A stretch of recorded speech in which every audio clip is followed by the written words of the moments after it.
कितनी बेवकूफ हूँ मैं हमेशा यही करती हूँ। मैंने आखिर ये रूट लिया ही क्यों? मैं लेट हो जाऊंगी। ओहो, अब और इंतजार नहीं होता मुझसे। पैदल चलकर जाना होगा ना, उससे भी फायदा नहीं होने वाला।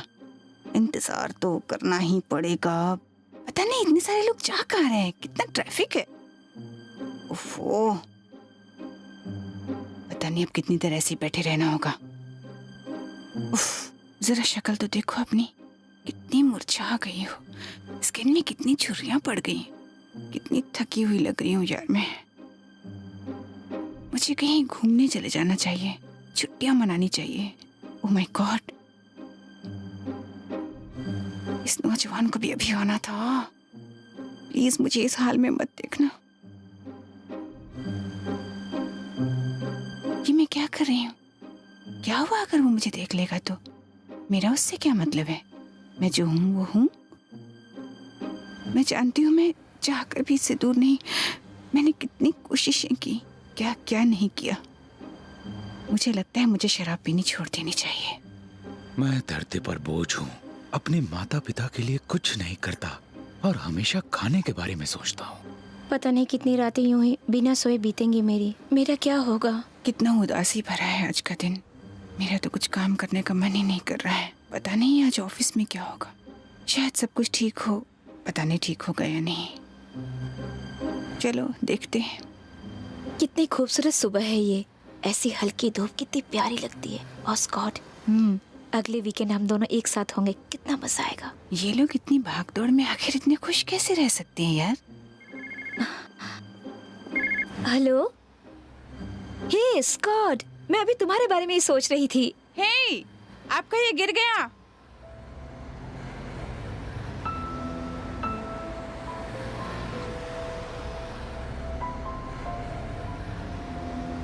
मैं बदलना चाहती हूँ।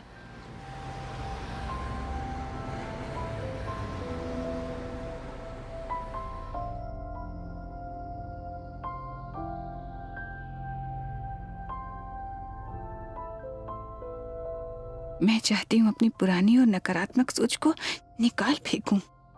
जिस शक्ति ने मुझे बनाया है उसी ने मुझे नया जीवन जीने की शक्ति भी दी है। मैं सकारात्मक और सच होने वाले विचार अपनाऊंगी।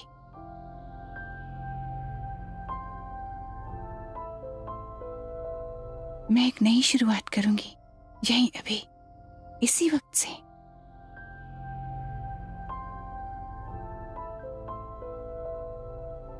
हम एक सफर से जूझ रहे हैं, हम यकीन करें या ना करें। हम एक ऐसे सफर में हैं जिसमें हम अपनी पूरी काबिलियत को इस दुनिया में जाहिर करना सीख रहे हैं। हम में से कईयों ने ये सीख लिया है कि हमारी सोच उस बाहरी दुनिया का ही प्रतिरूप है, उसका प्रतिरूप जो हमारे साथ हो रहा है। पर क्या हो अगर ये दुनिया ऐसे काम ना करती हो तो? क्या हो अगर जो भी सोच आप अपने दिमाग में लाते हो उससे आप अपना वर्तमान और भविष्य तय कर रहे हो? क्या हो अगर आप अपनी आने वाली जिंदगी की कहानी उस सोच से लिख रहे हो जो आप अभी सोच रहे हैं? तो हो सकता है अगर हम अपनी सोच में बदलाव लाने के लिए तैयार हो जाएं, तो कई शानदार उम्मीदें हमारे सामने खुद ब खुद दिखने लगेंगी और हमारी जिंदगी एक नए मोड़ की ओर मुड़ जाएगी। और ये सब तब शुरू होगा जब आप अपना पहला कदम उठाएंगे।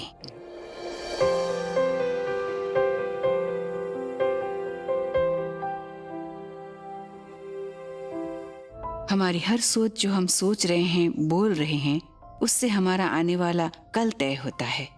ये ऐसे होता है कि हमारे विचार बाहर निकलकर ब्रह्मांड में जाते हैं और फिर हमारे पास एक तजुर्बे के तौर पर लौट कर आते हैं। आप वही बनते हैं जो आप सोचते हैं, आप वो चाहें या ना चाहें। एक विचार जो हम सोचते हैं वो स्थिर नहीं रहता, इसलिए उसे अपनाना भी उतना आसान है। तो जब आप ये दिल से फैसला कर लेते हैं खुद को बदलने के लिए, जिसे आप कहते हैं नेगेटिव से पॉजिटिव होना, आप अपनी सोच के बिंदु को बदल रहे हैं। अगर आप ये समझ जाते हैं तो फिर और क्या चाहिए। अगर आप वो एक छोटी सी चीज कर लें तो आप अपनी सीमाएं खोल देते हैं, अपनी सोच की सीमाएं, और नई सकारात्मक सोच आपके दिमाग में आने लगती है तो वो आपको जिंदगी के असली पहलुओं से रूबरू कराने लगती हैं। हम अपनी जिंदगी में बदलाव महसूस करेंगे अगर हम जिंदगी को अलग अलग भागों में बांट दें और अपनी जिंदगी से चुनें। हम क्या पसंद करेंगे, कौन सा पल, कौन सा दिन, अपने संबंध में, अपने व्यक्तित्व में, अपने करियर में, अपनी फैमिली के साथ मिलकर। जरा सोचिए, अगर हम ऐसा कर देते हैं तो जिंदगी कितनी खूबसूरत लगेगी।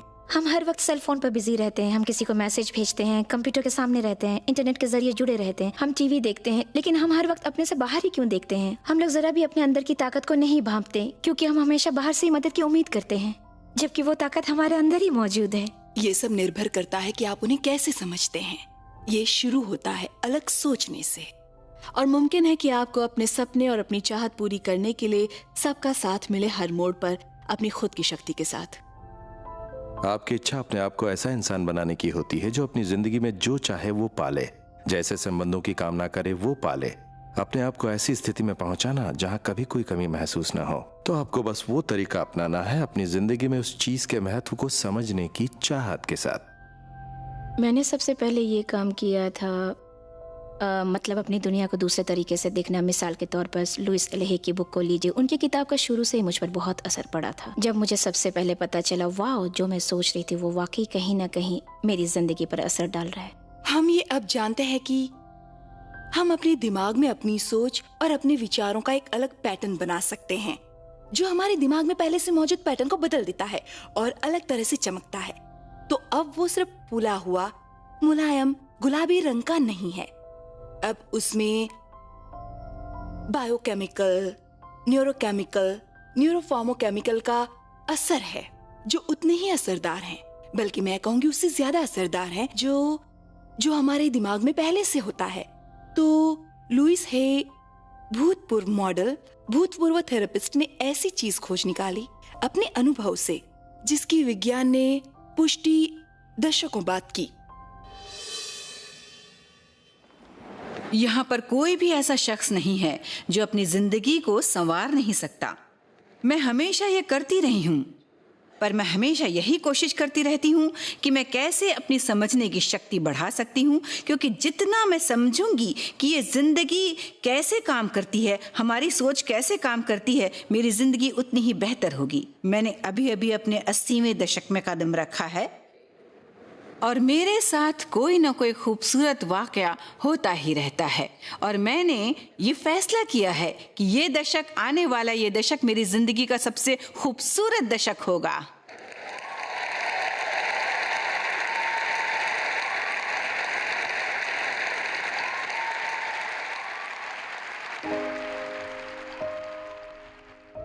जहां तक मेरा ख्याल है, मेरी जिंदगी बहुत खूबसूरत थी जब तक मैं 18 महीने की थी।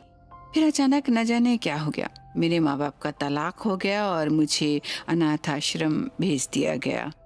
और फिर बाद में मैं अपनी माँ के पास वापस आ गई। जब मैं 5 साल की थी, उन्होंने उस वक्त दूसरी शादी की और उनकी ये शादी बिल्कुल ही गलत साबित हुई।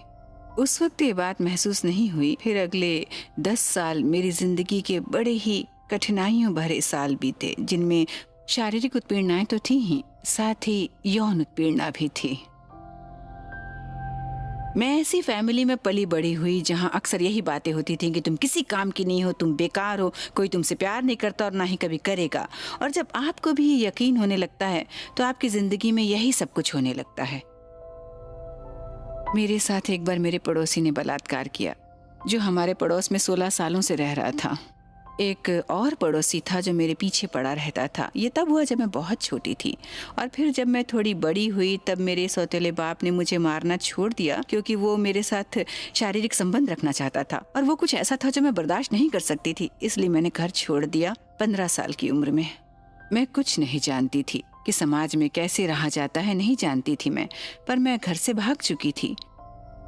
मैं प्यार की भूखी थी और जो भी मुझसे प्यार से बात करता मैं उससे संबंध बना लेती, और इसलिए मैं 1 साल में ही माँ बन गई। मैं उस बच्चे का ख्याल नहीं रख सकती थी क्योंकि अपना ही ख्याल रखना नहीं आता था, पर मैंने अपने बच्चे के लिए बहुत अच्छा घर ढूंढ लिया। एक जोड़ा था जिन्हें बच्चा चाहिए था पर उनको हो नहीं रहा था, तो मैंने अपना बच्चा उन्हें सौंप दिया और कुछ दिनों बाद वहाँ उनसे दूर चली गई और मैंने उसके बारे में सोचा तक नहीं। फिर उसी रोज़ मैं अपने घर वापस गई और अपनी माँ से कहा मैंने कि आपको अब और सहने की ज़रूरत नहीं है, हम यहाँ से चले जाएंगे। और फिर मैं और मेरी माँ वहाँ से चले गए। उसके बाद हम तकरीबन 1 साल साथ रहे।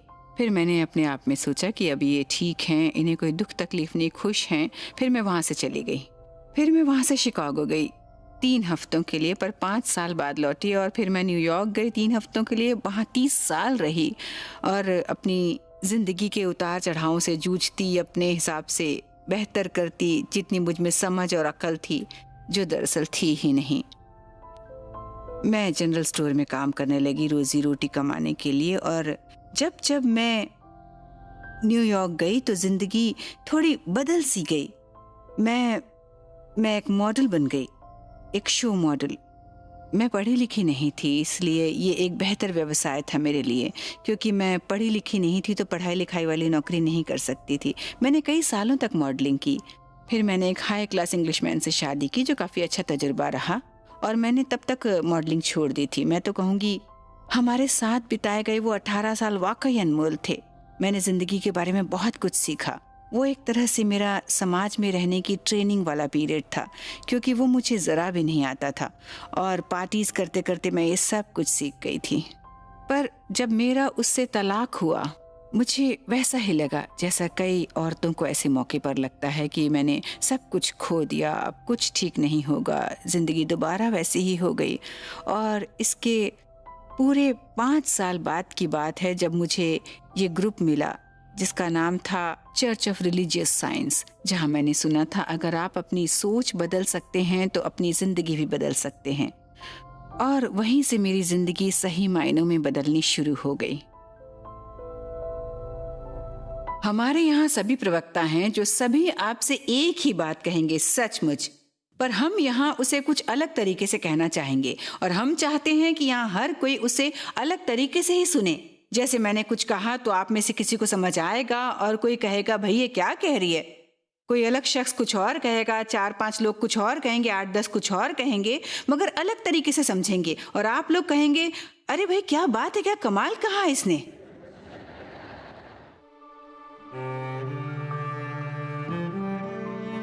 मैं भी वैसे ही जी रही थी जैसे कई लोग जीते हैं, एक दूसरे ही दुनिया में। पर मैं समझती थी मैं यहीं पर हूँ, जिंदगी में बह रही थी और अक्सर यही समझती थी कि जिंदगी जैसी चल रही है बिल्कुल ठीक ही चल रही है।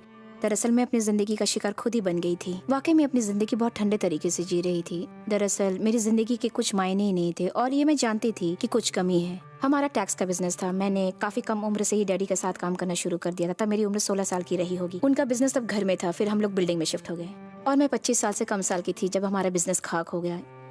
एक सुबह मुझे एक कॉल आया। वो मेरी मम्मी ने कॉल किया था और उन्होंने बताया कि ऑफिस के बिल्डिंग में आग लग गई है। जब मैं वहाँ गई तो फायर ब्रिगेड थे, पुलिस थी और न्यूज रिपोर्टर्स की भीड़ जुटी हुई थी। जो भी चीजें मेरी जिंदगी में अहमियत रखती थी वो मेरे ऑफिस में थी। मेरा एक शानदार फ्रंट ऑफिस था जिसमें कांच लगा था और मैं उसमें से बाहर झांकती थी।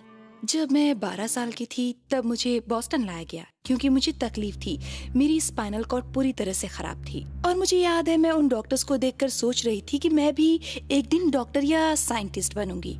तो मैंने प्री मेड पास कर लिया छोटी ही उम्र में। तो उस दौरान मैं तकरीबन 17 घंटे एक दिन में सोने लगी।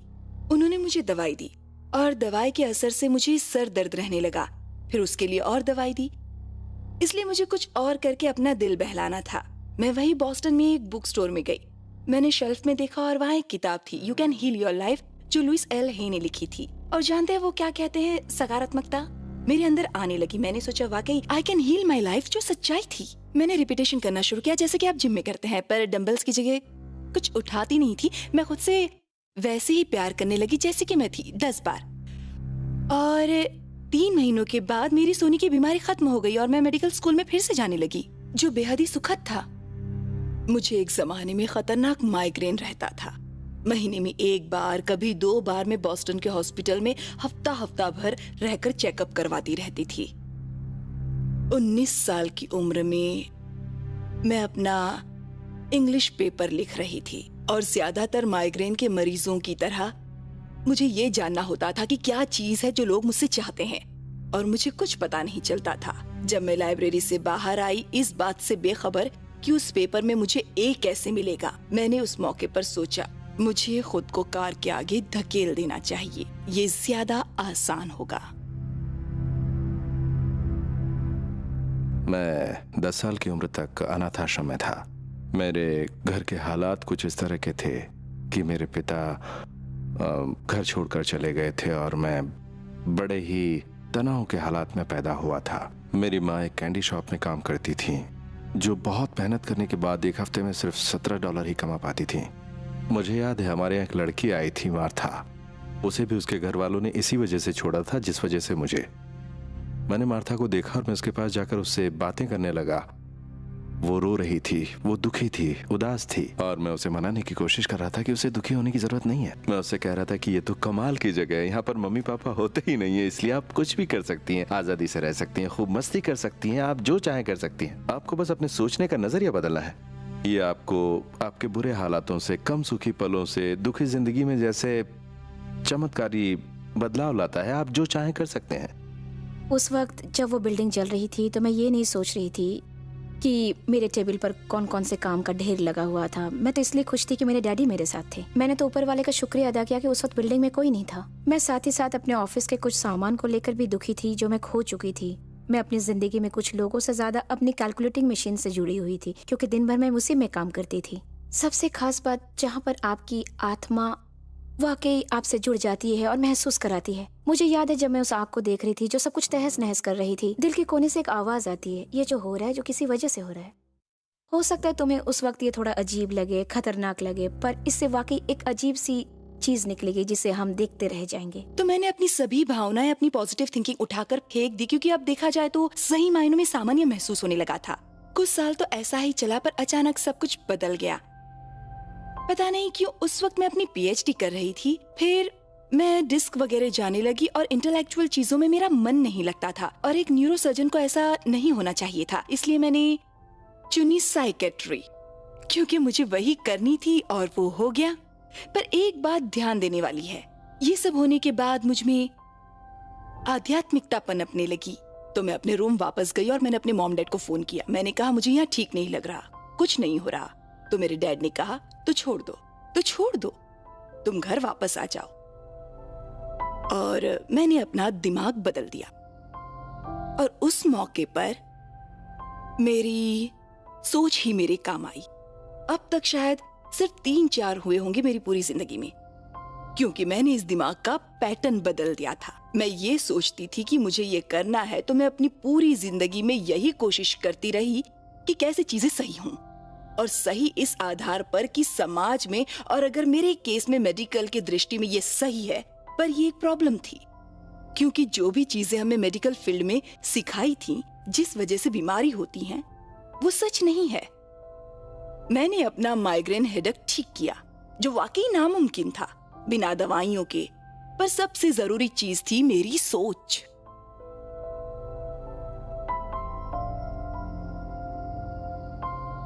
कुछ लोगों को लगता है कि बदलाव एकदम झटके जैसा होता है, वैसा ही जैसा ठंडे पानी में डुबकी लगाना। पर अगर आप अपने आप को ढीला छोड़ दें उस ताकत के हवाले, तो आप बिना किसी परेशानी के पार हो जाएंगे। मेरे साथ अच्छा नहीं हो सकता, मैं हमेशा थकी हुई रहती हूँ, मैं कभी जीत नहीं सकती, मैं खुश नहीं रह सकती, कभी नहीं, कभी नहीं। आप अपना सफर कभी भी शुरू कर सकते हैं, जब भी आप चाहें। और हो सकता है आप अपना सफर किसी महल से शुरू कर रहे हों या किसी झोपड़ी से, पर शुरुआत आप कहीं से भी करें, बुद्धिमत्ता और ज्ञान के दरवाजे हमेशा खुले रहते हैं। और पहला कदम उठाते समय ये सोचना है कि इस दुनिया में कुछ भी नामुमकिन नहीं है। मैं ये कर सकती हूँ, हाँ मैं ये कर सकती हूँ।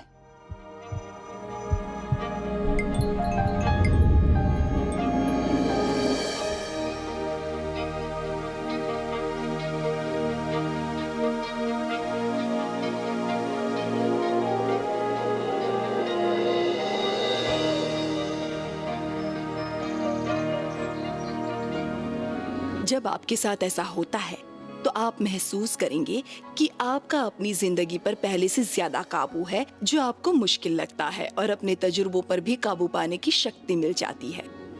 एक ऐसी भावना आपके अंदर जगती है जो इतनी मीठी होती है, इतनी रस भरी होती है कि आप अपनी सोच का तरीका ही बदल देते हैं।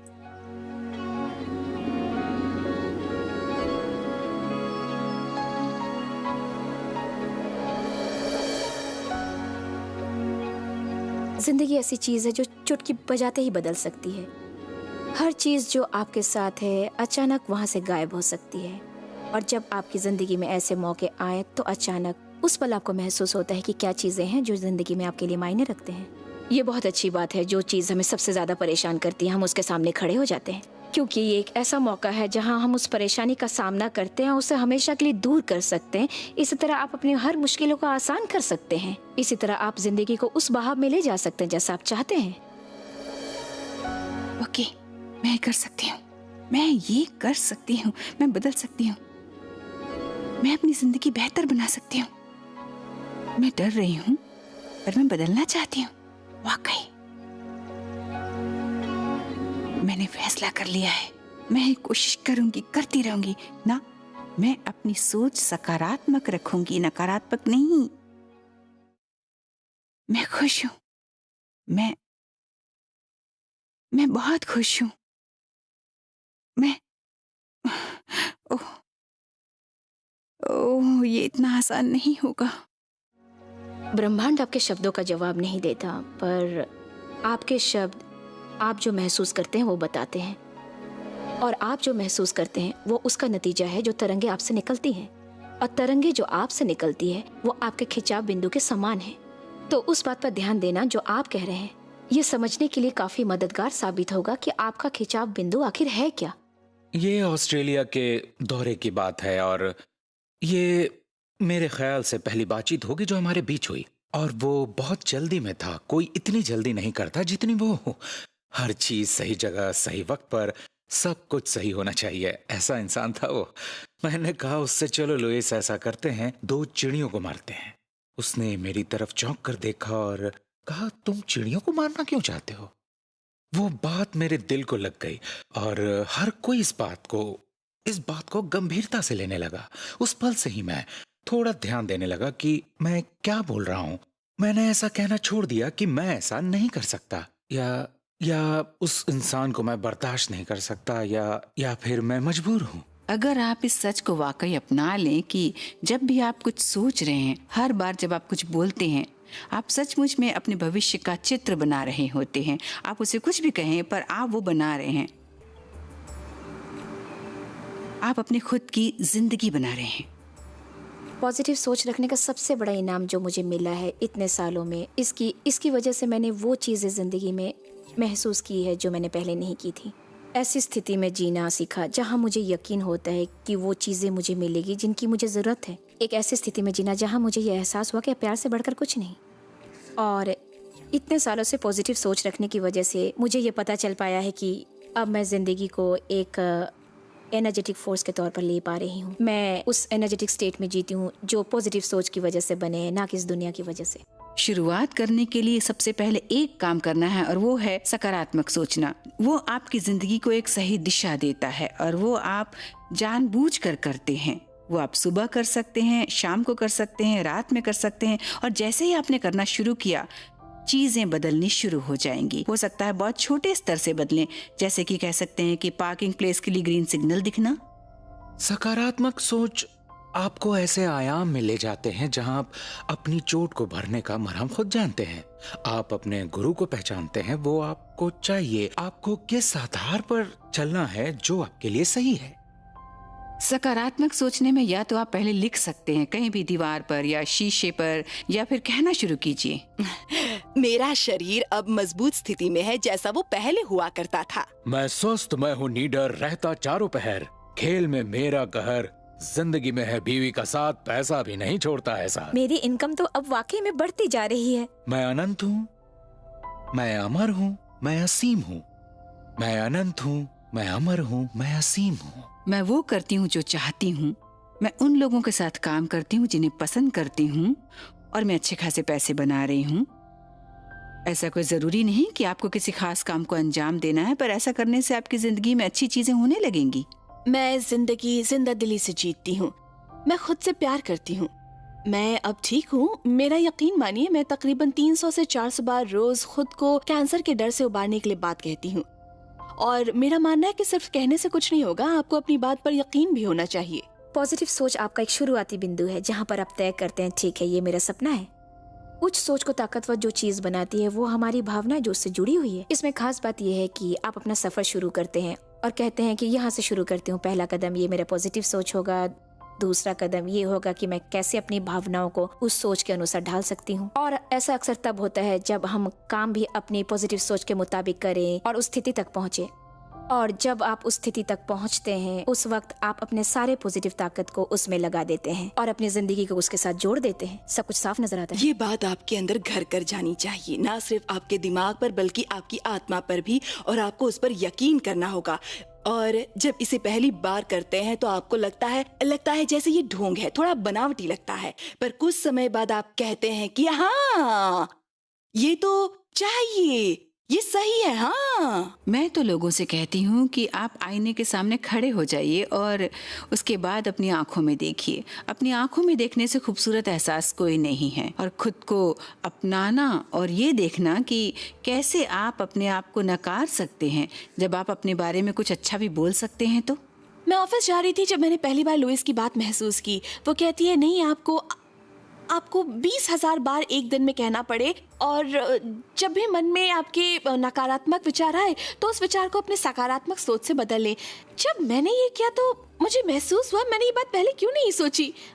मुझे लगा मैं अब तक अंधकार में थी। ये ऐसा है जैसे आप जमीन में बीज बोते हैं, और ये जरूरी नहीं है कि ये उसी समय सच हो, पर हम ये जानते हैं ये बात होगी, तो आप वो बीज बोते हैं और उम्मीद करते हैं कि पौधा निकले। आप ऐसा नहीं करते कि 2 दिन बाद ही मिट्टी खोद कर देखें क्या हुआ, पौधा निकला कि नहीं निकला। आप इंतजार करते हैं पौधे के निकलने का, क्योंकि आप जानते हैं ये एक प्रक्रिया है। वो बीज जरूर पौधा बनेगा अगर सही मिट्टी में बोया गया है और उसे सही खुराक मिली है। तो अक्सर लोग इस बात को ठीक से समझने में कई तरीके अपनाते हैं। मैंने कई बार लोगों को कहते सुना है कि वो अपनी जिंदगी में अच्छे संबंध चाहते हैं, जिंदगी में समृद्धता चाहते हैं, और वो ये बात हवा में ही कहते हैं, और उसी वक्त वो लोग अपनी बात जाहिर कर देते हैं और चाहते हैं कि ये उनके साथ जल्द से जल्द हो जाए। कुछ सालों में भी उनके साथ ये बात सच नहीं होती। तो वो नहीं होती क्योंकि ये आयाम अनिश्चित, अलौकिक आयाम और वाकई बहुत ही असीम है। तो जब आप कहते हैं मैं चाहता हूं ये बात मेरी जिंदगी में सच हो, तो वो आयाम कहता है ठीक है, वो बात वाकई सच होगी, जरूर होगी, क्योंकि इसका कोई अंत नहीं है। ये असीम है, अनंत है, अपार है। ये एक कंप्यूटर की तरह है। मान लीजिए आपके सामने एक हाई-फाई कंप्यूटर रखा है और आपको उसे चलाना ही नहीं आता, तो वो आपके किसी काम का ही नहीं। पर अगर आपको उसे चलाना आता है, भाषा आती है, तो आप चमत्कार कर सकते हैं।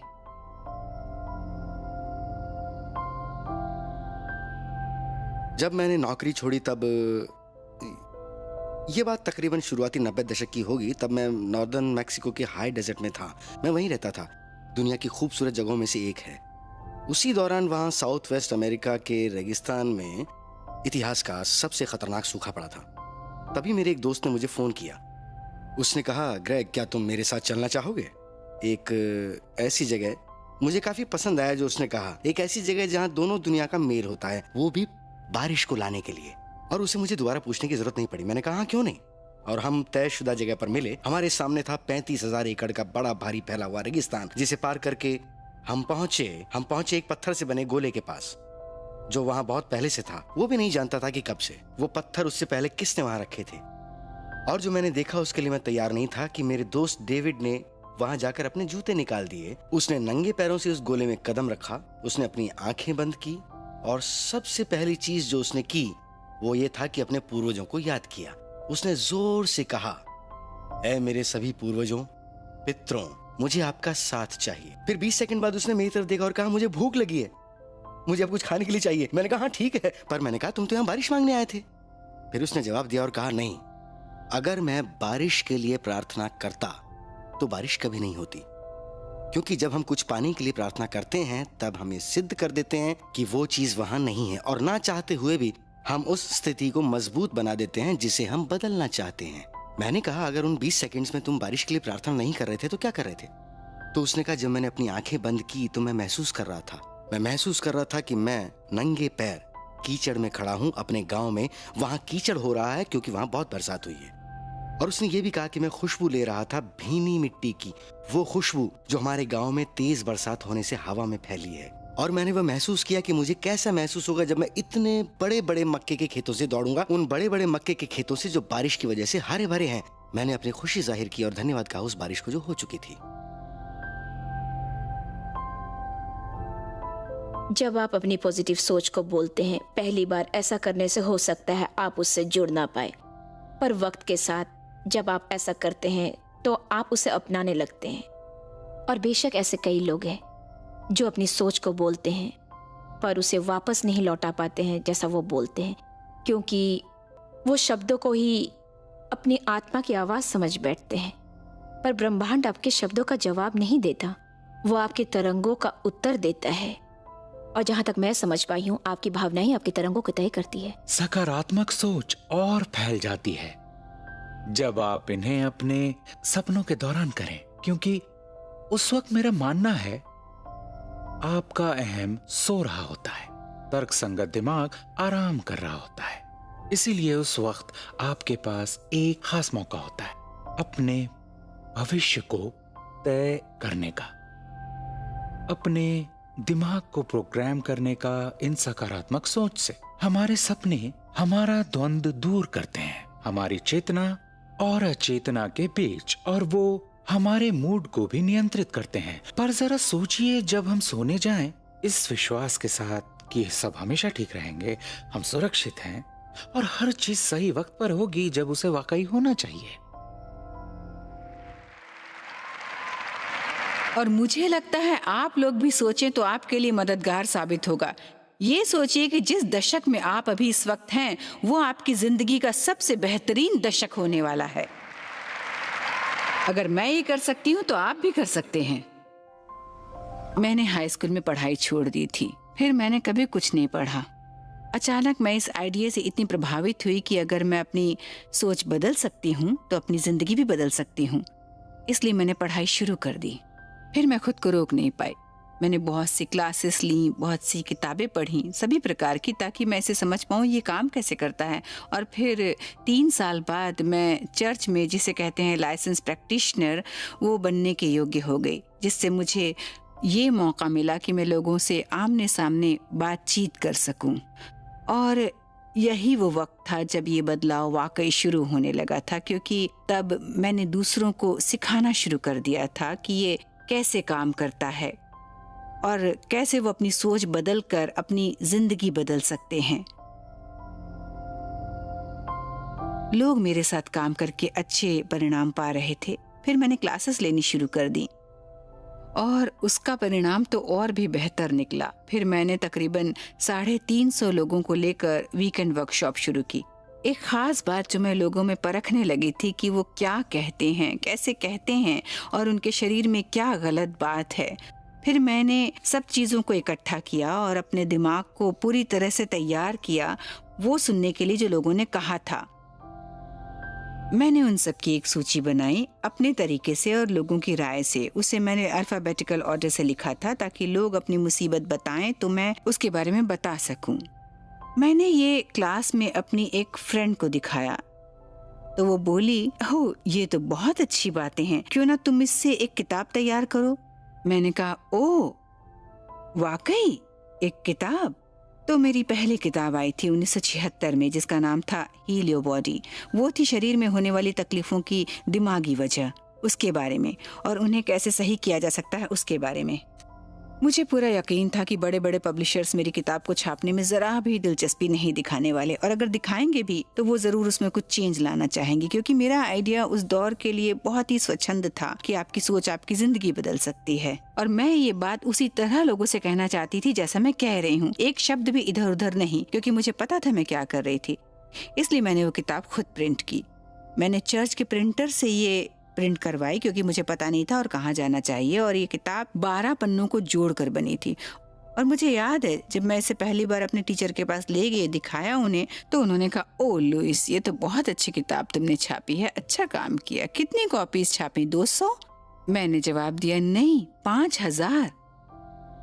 उन्होंने कहा, दिमाग ठीक है तुम्हारा, तुम कभी नहीं बेच पाओगी। पर 2 साल बाद मैंने कर दिखाया, सारी बेच दी।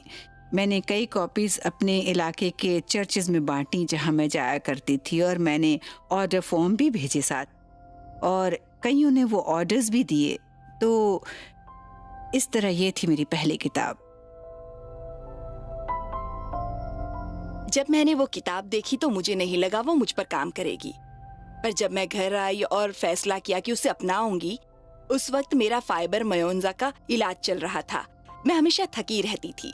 मेरा खुद का बिजनेस था, पर मेरी एनर्जी इतनी कम रहती थी कि मैं हफ्ते में सिर्फ 20 घंटे ही काम कर पाती थी, और मैं अपने बच्चों की तरफ ध्यान नहीं दे पा रही थी, ना ही अपनी जिम्मेदारियों की तरफ। फिर मैंने उसमें लिखी सकारात्मक बातों पर ध्यान दिया। मेरे शरीर में अब अपनी पूरी एनर्जी थी जितनी उसमें होनी चाहिए। मैं ये फर्क सिर्फ एक ही हफ्ते में महसूस करने लगी थी। मैं हमेशा ये कहती थी, और मैं वो आईने वाली प्रक्रिया करने लगी। मैं आईने के सामने जाती थी, शब्द मेरे गले में अटकते थे, पर फिर भी मैं आईने में देखकर खुद से कहती थी, मैं तुमसे प्यार करती हूँ जैकी, तुम जैसी भी हो बहुत अच्छी हो। क्या बात है, अब मैं जा सकती हूँ। मुझे रास्ता मिल गया, कोई मुझे रोक नहीं सकता। मैं स्वस्थ महसूस कर रही हूँ। जब सांस लेती हूँ तो हवा का एहसास होता है। मुझे खुशी हो रही है कि मैं इस दुनिया का हिस्सा हूँ, और शायद यही चीजें मुझे चाहिए थी।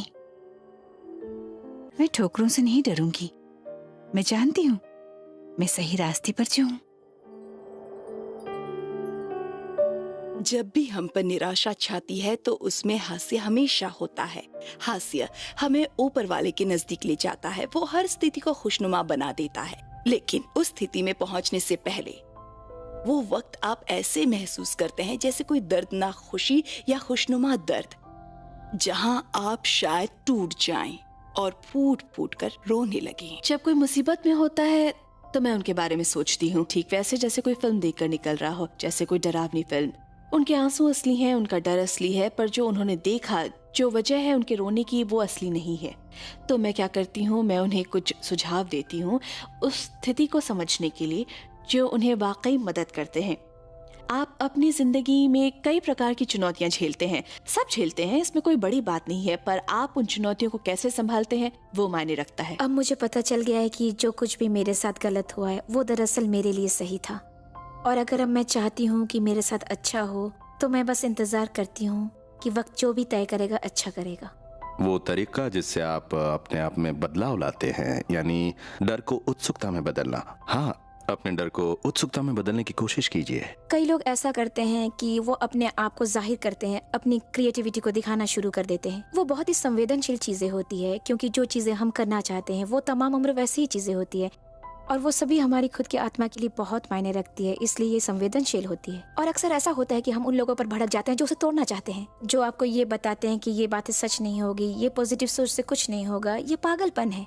वहाँ पर आप उन लोगों का साथ छोड़ देना चाहते हैं, आप उन लोगों के साथ आगे बढ़ना चाहते हैं जो आपका हाथ पकड़कर कहे कि हम तुम्हारे सफर में साथ देंगे।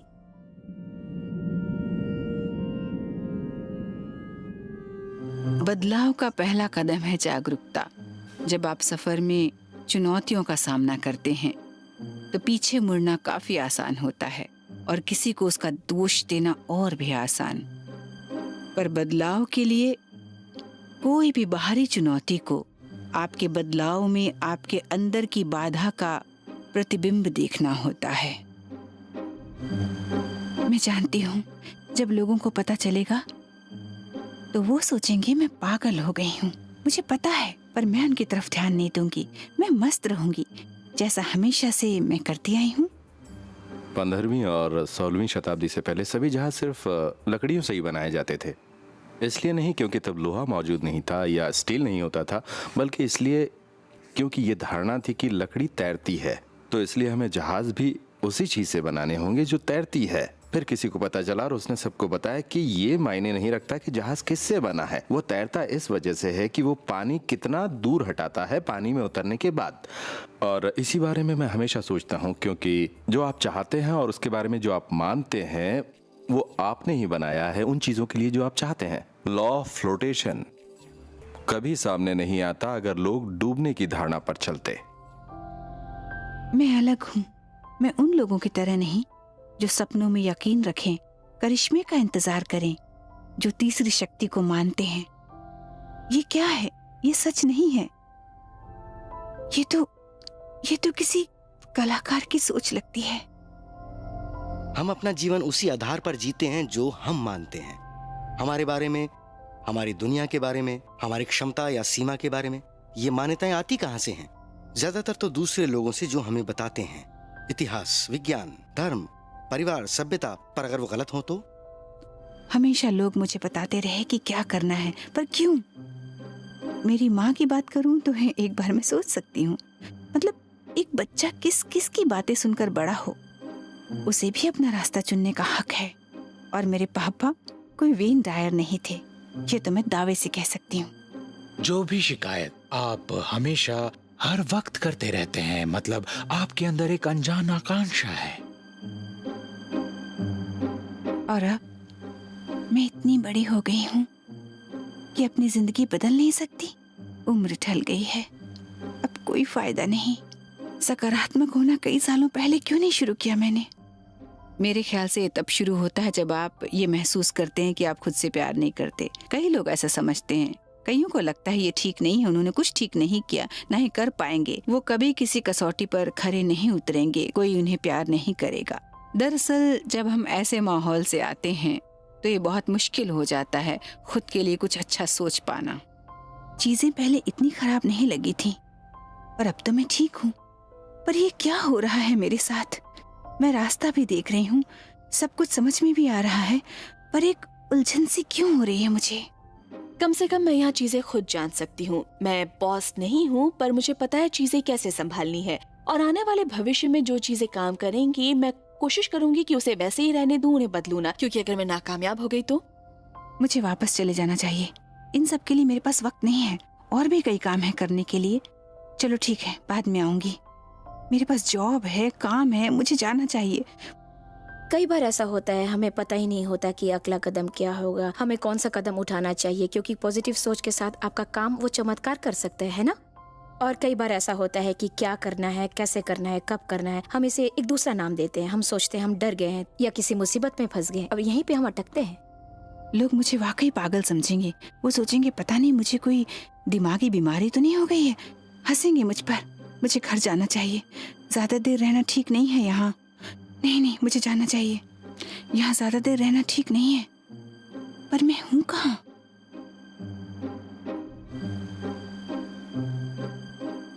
हम शुरू से ही उन चीजों के बारे में सोचते हैं जो हमें जिंदगी में नहीं चाहिए और जिनसे हम डरते हैं। हम सुबह उठते हैं, सुबह 6 बजे की न्यूज सुनते हैं, फिर अपना दिन देखते हैं और सोचते हैं, कहते हैं ओ आज मेरे साथ ऐसा ना हो, कहीं वो मुझे ना मिल जाए। जहां से हम ऐसा महसूस करना शुरू करते हैं जो हमें नहीं चाहिए, बजाय उन चीजों के बारे में सोच के जो हमें चाहिए।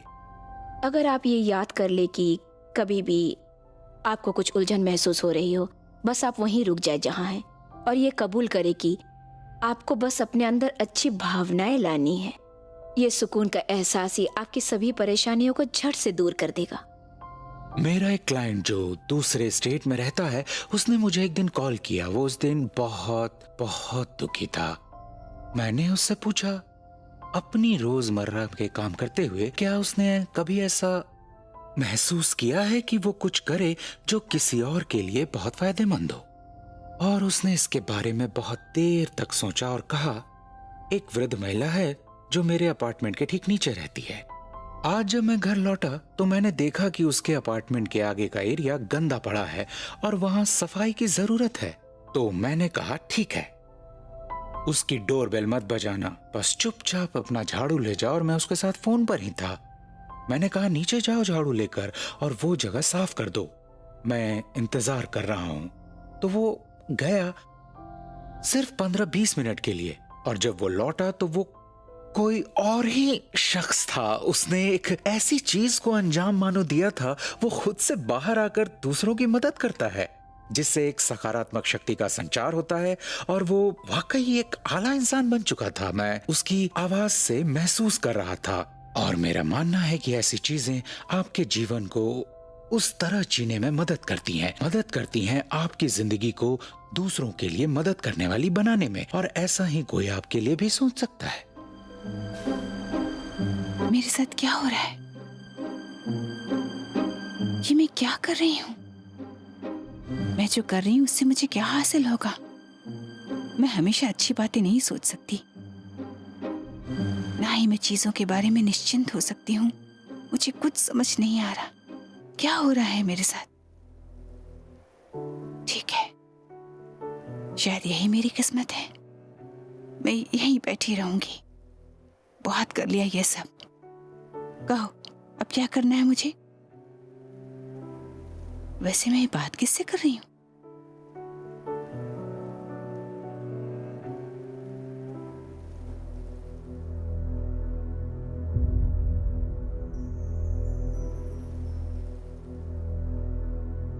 मेरा कैंसर का इलाज हुआ है। वो वजाइनल कैंसर था। अगर आप मेरा बचपन देखेंगे, वो सारे बलात्कार, वो बचपन में किए गए शोषण, आप ये महसूस करेंगे कि इसकी एक मानसिक वजह थी, और वो थी मेरे अंदर बसा गहरा गुस्सा, जिसने मुझे अंदर ही अंदर खोखला कर दिया था। तो बताइए कैंसर क्यों ना होता।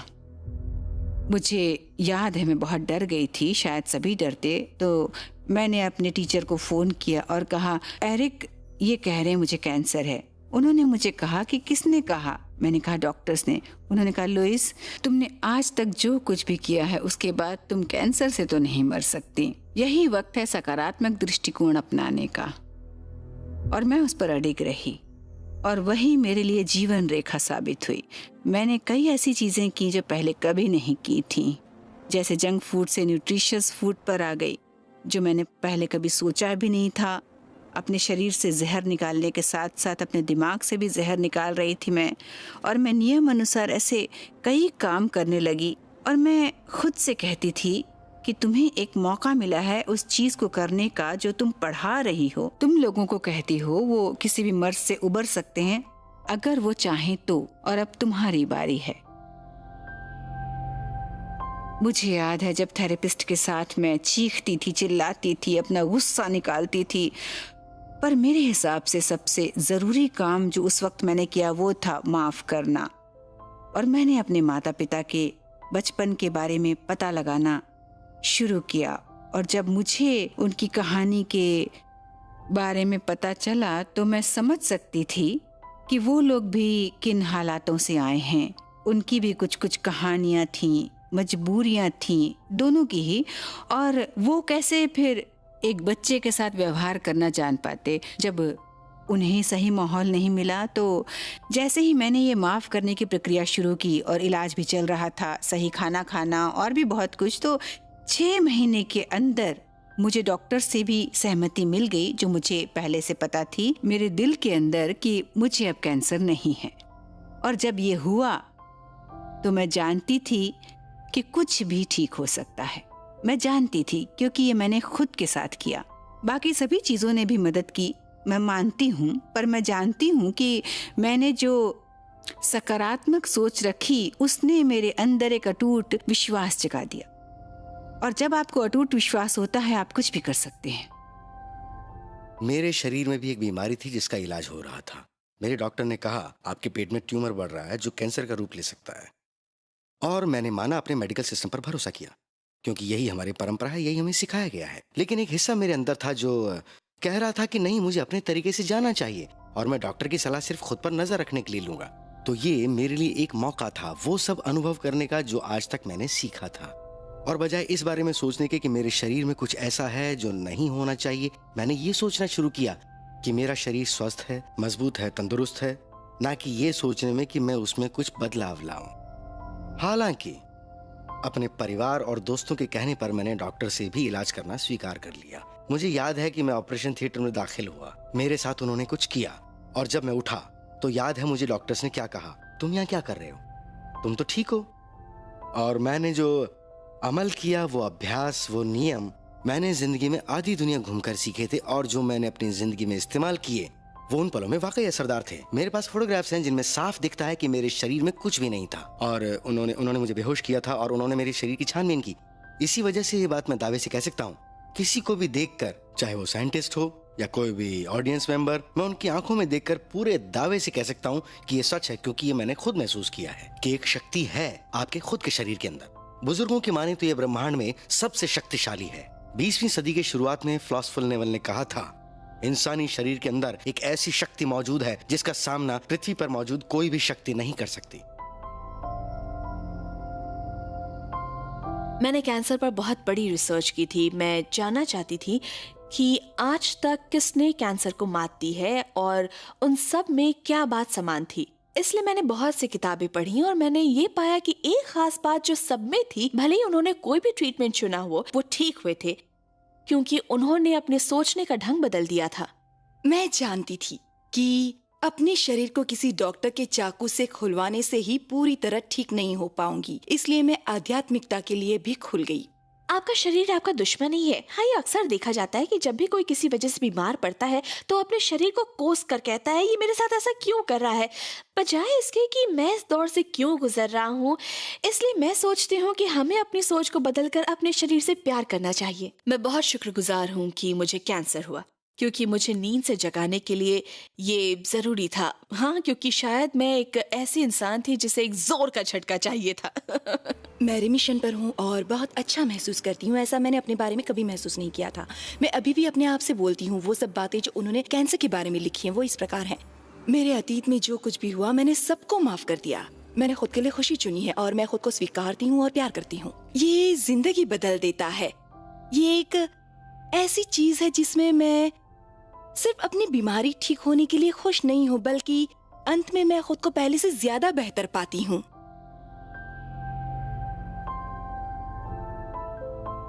एक बहुत ही मजेदार बात होती है जब कोई अचानक बहुत सी सोचें सकारात्मक बना देता है, अपने सोचने का तरीका ही बदल देता है।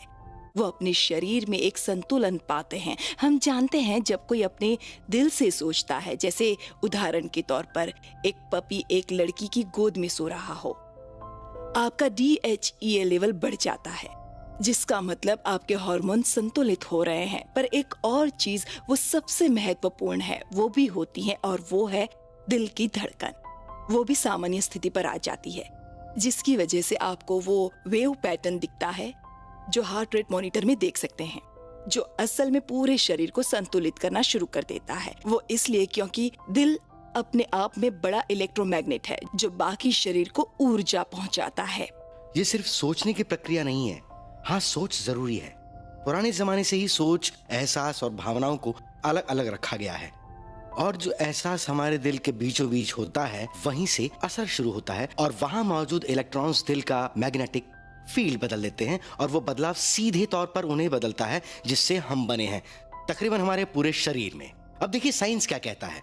अगर आप एक फील्ड चेंज करते हैं तो जो एटम अंदर मौजूद होते हैं वो बदलते हैं। हम उन्हीं एटम्स से बने हैं, तो हमारे अंदर, हमारे दिल के अंदर एहसास है, एक अच्छा एहसास जो उन सब चीजों से जुड़ा है जिससे हम बने हैं। इसलिए हम साफ तौर पर अपने शारीरिक दुखों से निजात पाते हैं, जिसे हम एक चमत्कार का नाम देते हैं। तो ये एक सोच, आप यूं कहें आत्मिक आराम की स्थिति, आपको खुशनुमा बना देती है।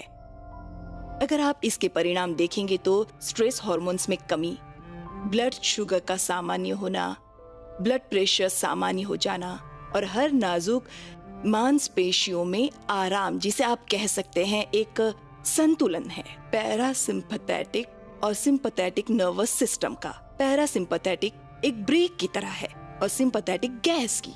और इस समाज में कई लोगों के अंदर गैस ज्यादा होती है और साथ में सांसें भी कुछ इस तरह चलती हैं। अगर वो दोनों संतुलित होंगी तो आप लंबे समय तक ज्यादा अच्छे से काम कर सकते हैं, क्योंकि आपके अंदर ये खूबसूरत यिंग यांग संतुलन बन जाता है। संगीत में माना जाता है कि शरीर में 7 ऊर्जा स्रोत होते हैं, 7 चक्र सिस्टम होते हैं जिससे वो काम करते हैं। वो कहते हैं ऊपर के 3 चक्र को मानते हैं सच, तर्क या प्रक्रिया। इसलिए जब हम किसी के बारे में सोचते हैं तो उसके दिमाग में तस्वीर बनाते हैं, जैसे एक परफेक्ट रिलेशनशिप का या 2 देशों के बीच शांति। हम इनको अपनी जिंदगी में तभी ढाल सकते हैं जब हम सांस फूंकें। भावनाओं की शक्ति की, उन विचारों में भावनाएं आती हैं नीचे के 3 बिंदुओं से जो सृजनात्मक केंद्र होते हैं हमारे शरीर के। जब हम भावनाओं की ताकत की सांस लेते हैं तो ठीक उसी वक्त उस विचार को देखते हैं जीवंत, और वो दोनों ऊर्जा मिलती है एक बिंदु पर, और वो कहीं और नहीं, ठीक हमारे दिल के पास होता है। आप इन किताबों को चाहे पीछे से देखें वैसे इससे कोई फर्क नहीं पड़ेगा, फिर भी आप उन्हें खोलें तो आप पाएंगे कि उन्होंने कई टिप्स दी हैं ऑब्सेसिव कंपल्सिव पर्सनालिटी डिसऑर्डर के, या आप कह लें सेल्फिशनेस, आर्टिस्टिक पर्सनालिटी के, जिससे आज हर इंसान जूझ रहा है। उनके लिए लिखा है कि मैं जैसा भी हूँ अपने आप से प्यार करता हूँ। जब मैं PhD कर रही थी, जब मैं साइकाइट्रिस्ट बन चुकी थी, मैं साइकाइट्रिस्ट की प्रैक्टिस कर रही थी इंट्यूशन के क्षेत्र में, मैंने बायोकेमिस्ट्री सीखी कि कैसे कोई अपनी सोच का जाल दोबारा बुनता है। जो पहले सोचता था मुझे तो बीमारियां होती रहती हैं, मैं अपने आप से बहुत प्यार करता हूँ, मैं बहुत प्यारा हूँ। इसलिए मैं तहे दिल से शुक्रगुजार हूँ लुइस एल हे की, जो उन्होंने मेरे साथ किया। उन्होंने मुझे नींद से जगाया और वाकई में उन्होंने जो किया उससे मेरी जिंदगी में एक नया जोश और एक क्रांति आ गई।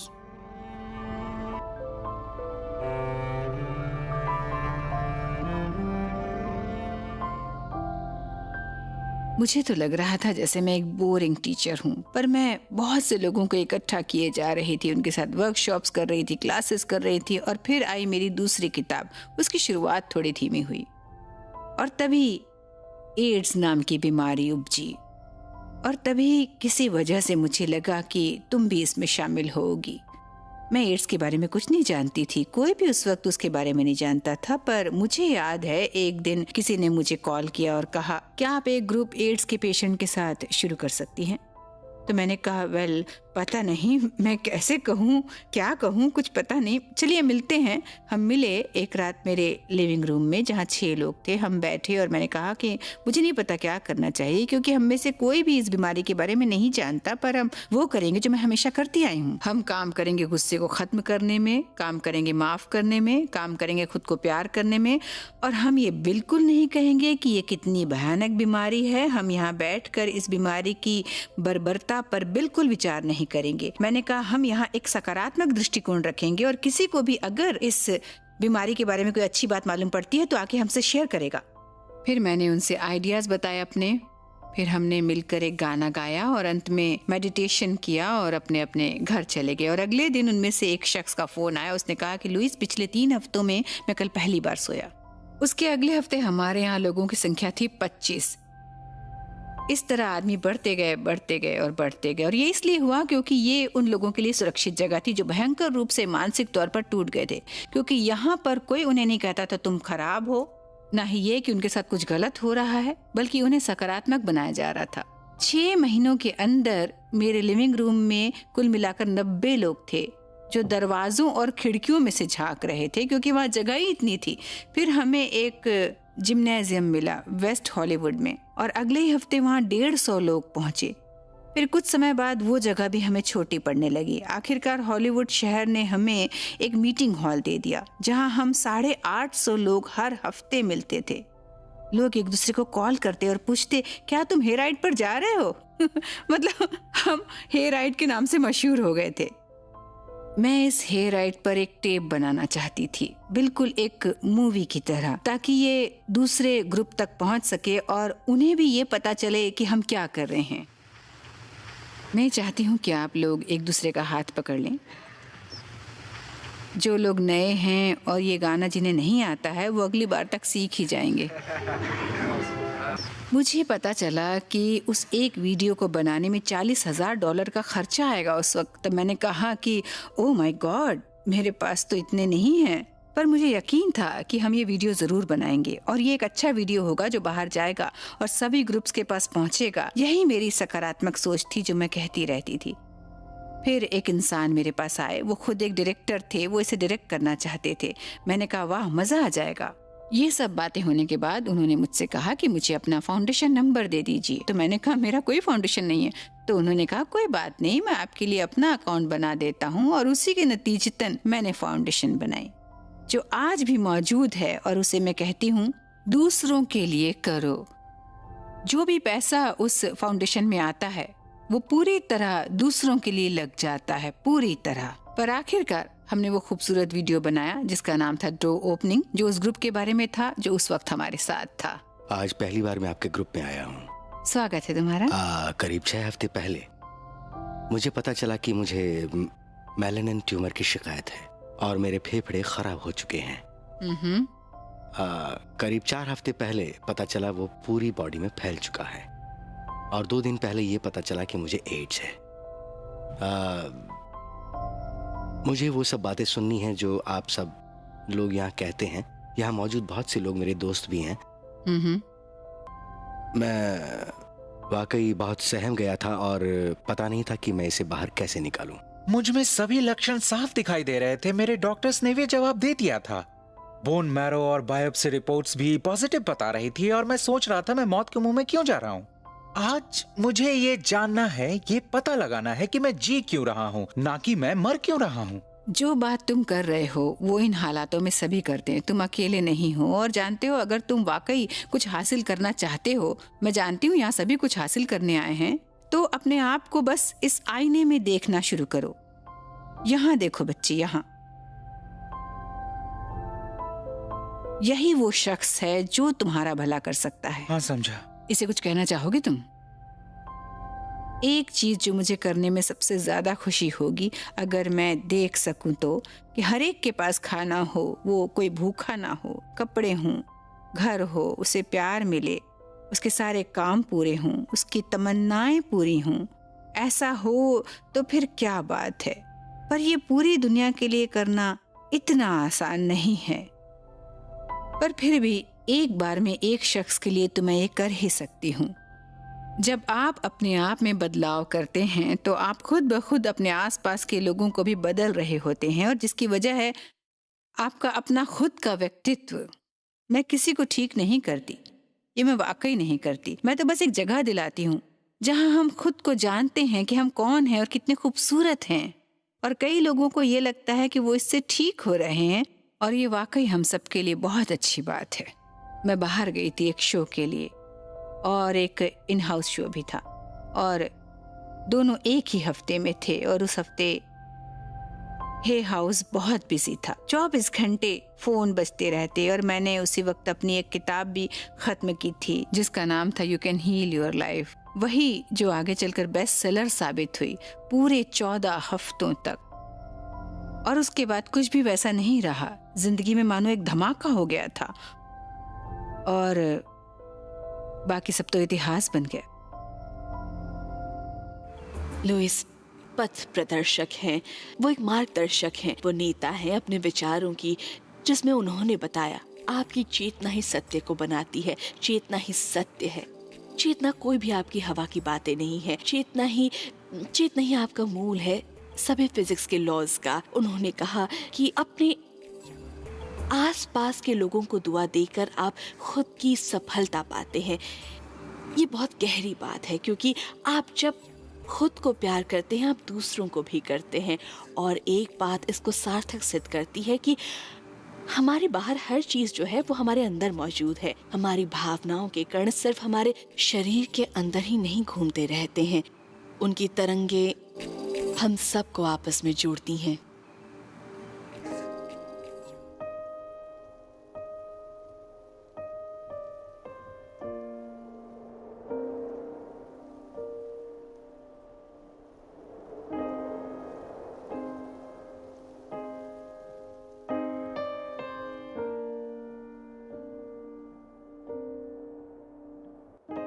मैं माफ करने के लिए तैयार हूँ।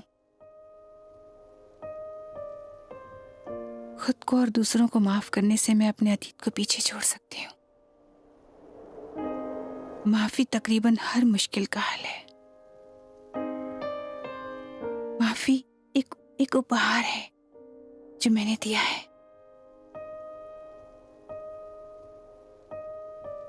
माफ करके मैंने अपने आप को आजाद किया।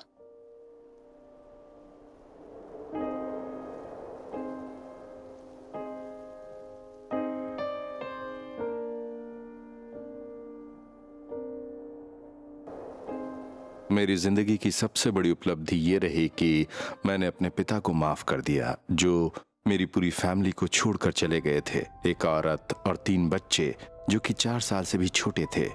जब मैं मेडिटेट करता हूँ तो उनके लिए दुआ मांगता हूँ, उनका शुक्रिया अदा करता हूँ इस दुनिया में लाने के लिए और मुझे ये सबसे जरूरी सबक सिखाने के लिए जो मुझे सीखना ही था कि माफ कैसे किया जाता है। मार्क ट्वेन ने बहुत खूब कहा है, माफी वो खुशबू है जो एक फूल उन्हीं हाथों में छोड़ जाता है जिन्होंने उसे तोड़ा होता है। और मैं ये कभी नहीं भूलता। मैं इस चैतन्य माफी को बड़ी कमाल की चीज कहूंगा, क्योंकि इसमें एक व्यक्ति पूरी चेतना से किसी को माफ करने की सोचता है, अपनी उन सभी भावनाओं का खुद को जिम्मेदार मानकर।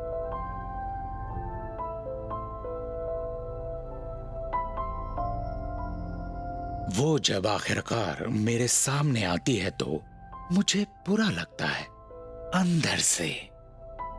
ऐसा नहीं कि आप कुछ गलत कर रहे हैं, वही आपको चैतन्य माफी करने की शक्ति देती है। जब एक इंसान अपने अंदर हो रही उथल पुथल की जिम्मेदारी खुद ले ले, वही वो चिन्ह जो दिखाते हैं कि वो अपनी उस अंतरंग स्वयं से जुड़ा है, वो उस शक्ति से जुड़ा है जिसने उसे बनाया है। अगर आप थोड़ा कम अच्छा महसूस कर रहे हैं तो सबसे अच्छी बात है कि आप पता लगाइए कि वो कौन है, क्या है, और एक नोटबुक ले लीजिए, उसमें उस व्यक्ति का नाम लिखिए या उस स्थिति को लिखिए और कहिए वो क्या है जो मैं तुम्हारे बारे में सोच रहा हूँ और अपने बहाने ढूंढ रहा हूँ, अपने आप को वो ना बने रहने देने की जो असल में मैं हूँ। जब आप ऐसा कहते हैं कि तुम ऐसा कर रहे हो जिससे मुझे दुख पहुँच रहा है, तो वो पूरी शक्ति लगा देते हैं, क्योंकि फिर उन्हें कुछ ऐसा करना पड़ेगा जो आपको पूरी तरह से खुशी देगा। यही नियमबद्ध तरीका है आपके जीने का, और यही तरीका है आपके खुशी का, और फिर खुश रहना बहुत आसान है। एक सही रास्ते पर आना आसान हो जाएगा, बस देर है तो अपने एहसासों का ख्याल रखने की और हमेशा अच्छा महसूस करने की। जब भी आपका झगड़ा हो, किसी भी प्रकार का, किसी भी संबंध में किसी भी प्रकार का झगड़ा हो, तो वो शख्स जो ऊपर वाले पर यकीन रखता होगा वो ही माफ कर सकता है। अब यही उसकी काबिलियत है। वो उस आदमी के पास जाएगा जिससे उसका झगड़ा हुआ है और झगड़े को प्यार से खत्म कर देगा। जो शख्स अपने जीवन में सबसे सामंजस्य बनाकर रखता है वही ऐसा कहेगा कि मैं प्यार से सभी झगड़े मिटा दूंगा। मैं माफ करूंगी और खुद को आजाद करूंगी। मैं माफ करूंगी और खुद को आजाद करूंगी। हाँ, मैं माफ करूंगी, मैं माफ करूंगी, मैं खुद को आजाद करूंगी।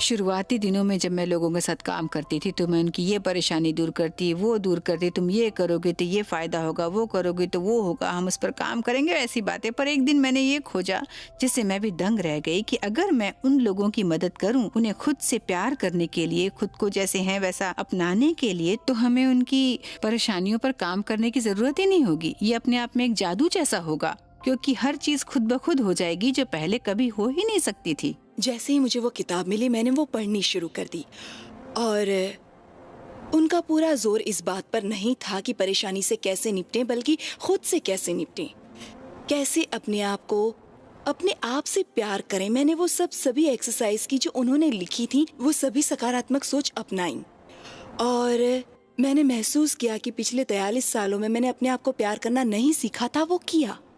मैं अक्सर कई लोगों को एक बात पूछती हूँ, तुम्हारे साथ परेशानी क्या है? तुमने ऐसा क्या किया है जो इतना खतरनाक है कि तुम उसे खुद को बोल नहीं सकते? और मुझे कभी कभी कोई जवाब नहीं मिलता कि मैं संतुष्ट हो पाऊँ। कई बार लोग ऐसा कहते हैं कि मैं बहुत मोटा हूँ, तो मैं कहती तो क्या हुआ?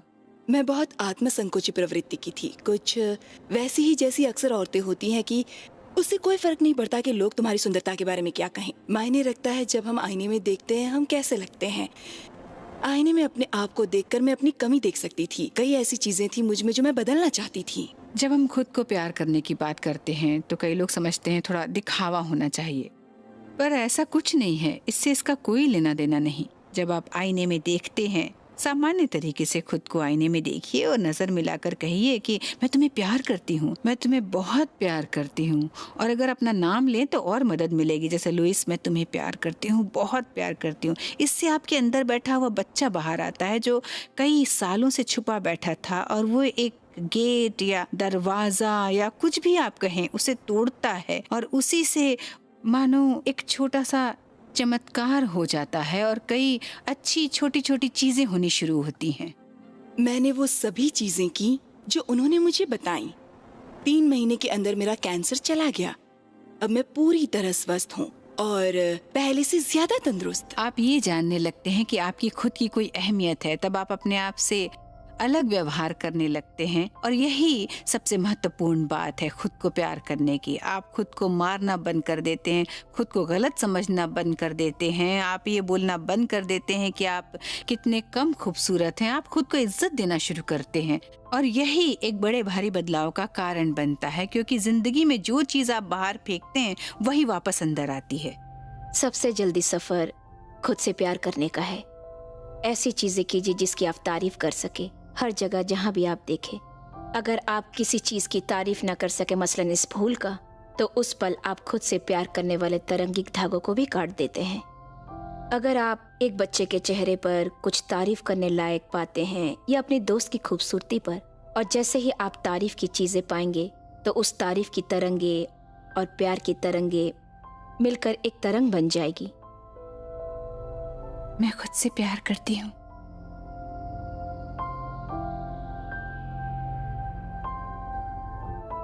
और खुद को अपनाती हूँ। मेरे दिल की गहराइयों में एक अनंत प्यार की लहर, प्यार से मेरा रोम रोम भरा है और मुझ में हर दिशा से छलक रहा है, जो मुझ में दुगना होकर लौटता है। मैं हर दिन ज्यादा प्यार देती और पाती हूँ और ये हमेशा चलता रहेगा।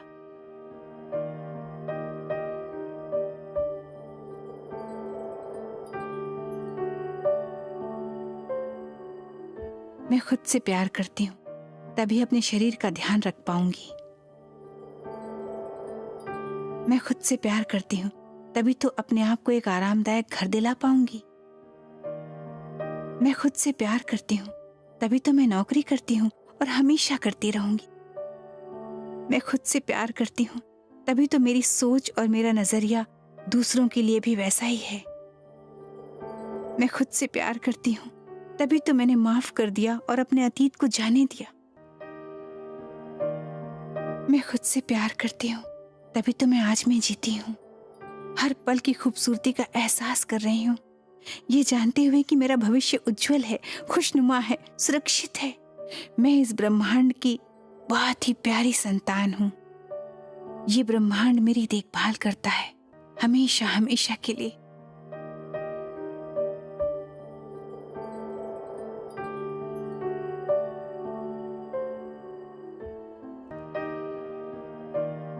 मैं वाकई तुमसे बहुत प्यार करती हूँ, बहुत बहुत प्यार।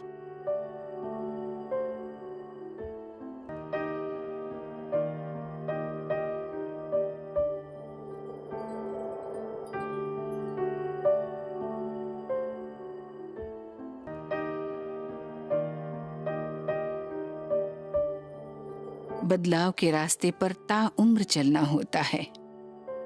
जैसे जैसे आप उस रास्ते में दूर निकलते जाते हैं, आप एक के बाद एक चमत्कार देखना शुरू कर देते हैं। खुद को वैसा बरकरार रखना और उन चमत्कारों को अपनाना आपकी तरक्की का एक खास पड़ाव है।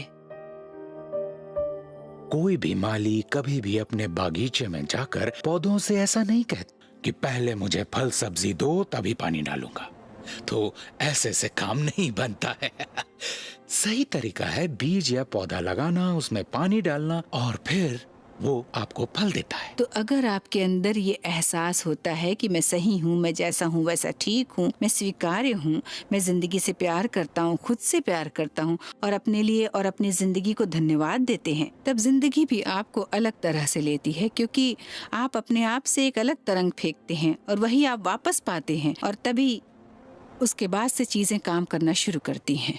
मेरे सामने सबसे बड़ी चुनौती थी कि किसी भी चीज का एक दायरा होता है, आप ज्यादा से ज्यादा किस हद तक जा सकते हैं। पर मुझे पूरा श्रेय देना होगा लुइस हे को, जिन्होंने मेरी आंखें खोली और असली दुनिया दिखाई। उन्होंने सब अपने बलबूते पर किया। एक महिला प्रकाशक जिन्होंने पूरी दुनिया में करोड़ों जिंदगियां बदल दी हैं। समंदर के किनारे का घर, एक खूबसूरत सा बागीचा, एक सुंदर सा पौधा, मेरे लिए ये सब भौतिक रूप हैं इस दुनिया में रहने के, पर उन्होंने अपने विचारों के जरिए ये सब किया। कोई भी किसी को प्रेरणा नहीं दे सकता अगर वो खुद बीमार हो, टूटा हो या उदास हो। अगर आपको दूसरों की मदद करनी है तो पहले आपको अपने व्यक्तित्व में निखार लाना होगा। ये कुदरत कृतज्ञ लोगों से प्यार करती है। आप जितने कृतज्ञ होंगे, आपको आप पर उतने ही कृतज्ञ होने वाले लोग मिलेंगे। बस इतनी सी बात है, जिंदगी बहुत आसान है, हम इसे मुश्किल बना देते हैं। ऐसा होना नहीं चाहिए। हम अपने विकास के दौरान एक ऐसे पड़ाव से गुजरते हैं जहां हम उम्मीद करते हैं, चाहते हैं और यकीन करते हैं कि ये दुनिया बिल्कुल एक सांता क्लॉज जैसी है। अब हमें बस उस चीज को पाने के लिए कदम उठाना है। पर साथ ही चेतना में प्रतिबद्धता और अपने कर्मों के प्रति समर्पण भी बहुत जरूरी होता है। ये सब उन चीजों को अंजाम देता है जिसके लिए हम वचनबद्ध हैं। जब मैं अपना साथी चुनने में कंफ्यूज्ड थी तो मुझे कंफ्यूज्ड रिजल्ट्स मिल रहे थे। मैं सोचती थी कि ये पोएट्री अच्छी लिखता है, इसकी जॉब अच्छी है, तो इनको जोड़कर मुझे साथी मिलेगा। पर जब मेरी आंखें खुली तो सब साफ नजर आने लगा। जहाँ तक मैं जानता हूँ, मेरी फैमिली हिस्ट्री में किसी का भी सफल शादीशुदा जीवन नहीं रहा, तो मुझे लगा कि ये पीढ़ियों से चली आ रही परंपरा में मौलिक बदलाव होगा। अगर मैं कुछ ऐसा करूं जिससे मेरा दाम्पत्य जीवन बना रहे, वो एक सोच के परे वाली चीज होगी करने को, और इससे बेहतर चीज क्या हो सकती है जिसकी कोई कल्पना भी न कर सके। और मैंने अपने ही दिमाग में एक खाका तैयार किया कि मुझे संबंधों में क्या क्या चाहिए, और वो है सच्चाई। एक ऐसा संबंध जहां हम दोनों अपनी इच्छाओं को जिएं अपने वजूद के साथ, और दोनों एक दूसरे की जिंदगी की पूरी जिम्मेदारी लें, ताकि हम दोनों एक दूसरे पर आरोप प्रत्यारोप न लगाएं। ये सोचने के 1 महीने के अंदर ही किटी मेरी जिंदगी में आई, और देखते ही देखते उसके साथ 27 साल बीत गए। मैं अक्सर ये सोचती थी कि अब मैं अपने साथी से मिलना चाहती हूँ, जिससे मैं प्यार करूँ, जिससे मैं वो संबंध बनाऊँ जिसके लिए मेरा महत्व हो। अब अगला सवाल मेरे मन में ये उठता था कि मैं कैसे खुद को विकसित करूं, उसके सामने ले जाऊं, ताकि मैं अपने उस साथी को अपने तरफ खींच सकूं।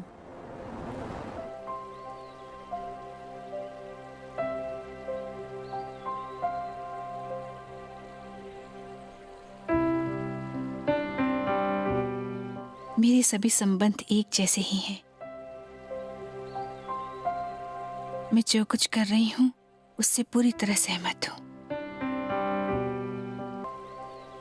हर तजुर्बा एक कामयाबी ला रहा है।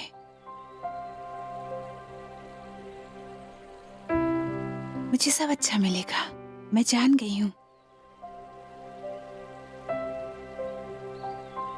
जो मेरा मन कहता है मैं उसे प्यार से सुनती हूँ। मैं तंदुरुस्त हूँ, अपने आप में पूर्ण हूँ। मैं अपनी जिंदगी की सारी अच्छाइयों के लिए कुदरत की कृतज्ञ हूँ।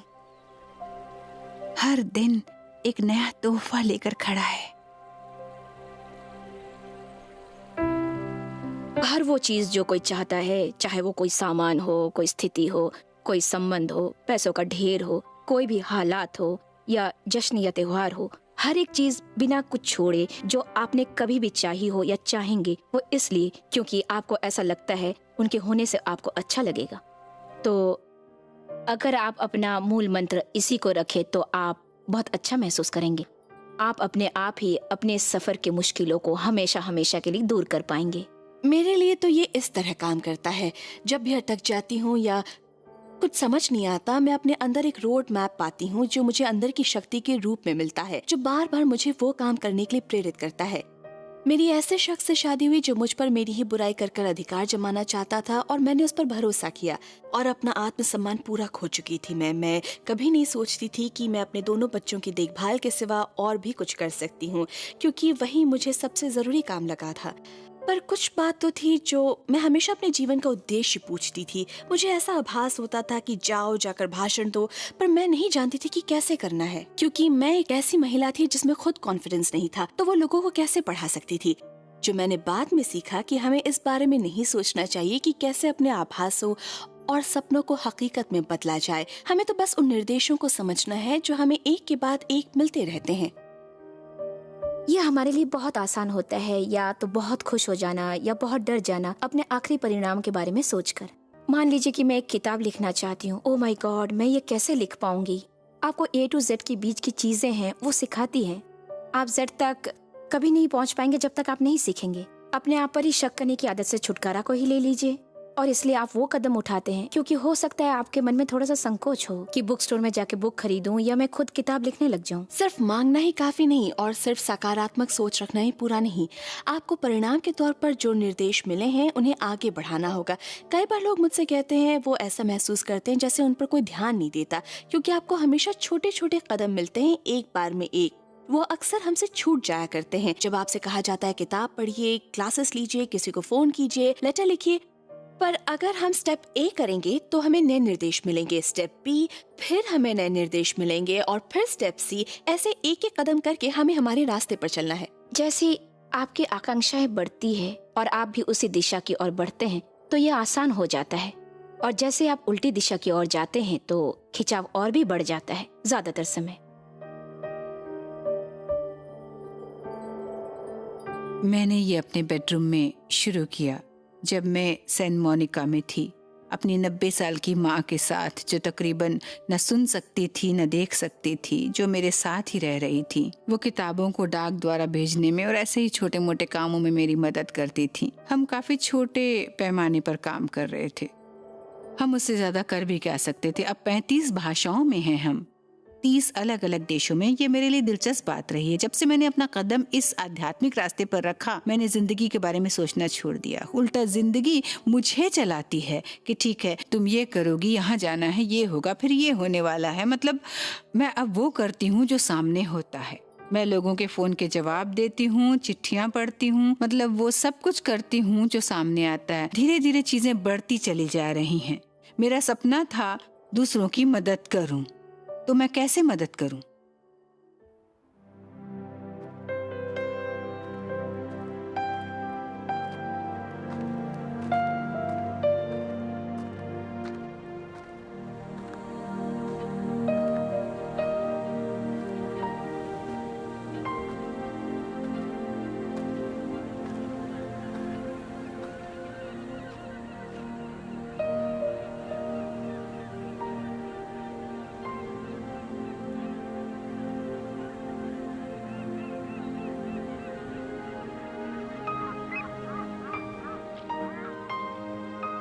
यही मेरी जिंदगी है, वाकई यही मेरी जिंदगी है।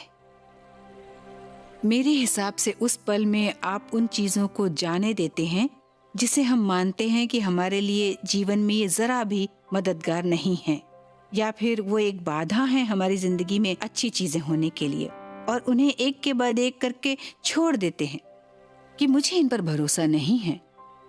और क्या मुझे लग रहा है कि भरोसा करना है? दोनों में से सही चुनाव करना चाहिए। ये ऐसा लगता है जैसे खुद को सौंपने में लगता है और आपको अपने परिणाम से इतना लगाव हो जाता है कि आप रोक ही नहीं पाते, और आप महसूस करते हैं गहरे एहसास का कि अगर कोई भी मुश्किल आ जाए, कैसी भी मुश्किल आ जाए, मेरे पास वो सब कुछ है कि मैं इस स्थिति को संभाल लूंगी। एहसास होता है आप सबसे जुड़े हैं, ऐसी शक्ति का संचार होता है जो आपको कभी अकेला नहीं छोड़ती। हम कई बहुत सारे अलग नाम दे सकते हैं, पर सच तो ये है कि हम अपनी जिंदगी में उसे कई बेहतर तरीके से जीते हैं जैसा पहले जी रहे थे। और मुझे लगता है कि वहीं से आप ठीक होना शुरू हो जाते हैं जब आप समझते हैं और इस शक्ति को अपनी जिंदगी में कबूलते हैं। आप अपने लक्ष्य को भ्रमित नहीं कर सकते हैं ना, होने को कोई नहीं टाल सकता, और इस ब्रह्मांड में हर चीज आपके लिए एक रास्ता ही दिखाती आ रही। मुझे बहुत सारी खुशी मिली, मेरी जिंदगी अब तक शानदार रही, पर मुझे कुछ परेशानियां भी हुई। मुझे थोड़ी सी बैक प्रॉब्लम है, मैं कभी भी कहीं भी सो जाती हूँ, पर मुझे फिर भी कई मौके मिले जब वो किताब आपके हाथ लगेगी, आप कह सकते हैं कि आपकी परेशानियां दूर होने वाली हैं। मैं अपने अंदर की आवाज सुनती हूँ, दिल की आवाज। हाँ, ये एक एहसास है, मेरा सहज ज्ञान, आपका सहज ज्ञान, जो या तो आपको सही लगेगा या नहीं लगेगा। मैं अपने दिल की आवाज सुनती हूँ।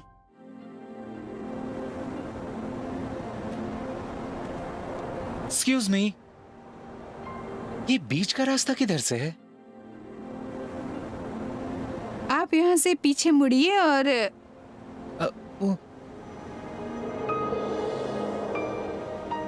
वैसे मैं भी वहीं नीचे जा रही थी, चलिए मैं भी आपके साथ चलती हूँ। क्यों नहीं?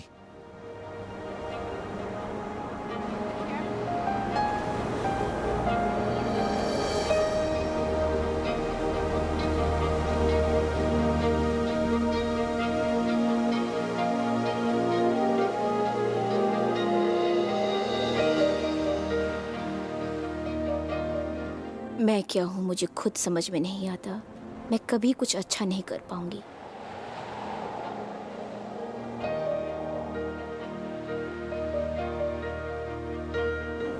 मैं बदलने के लिए तैयार हूँ।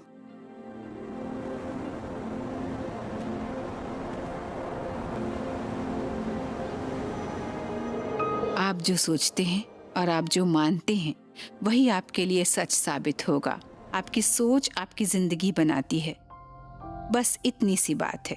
और जब हम वो पा सकते हैं, हम जिंदगी में भारी बदलाव कर सकते हैं।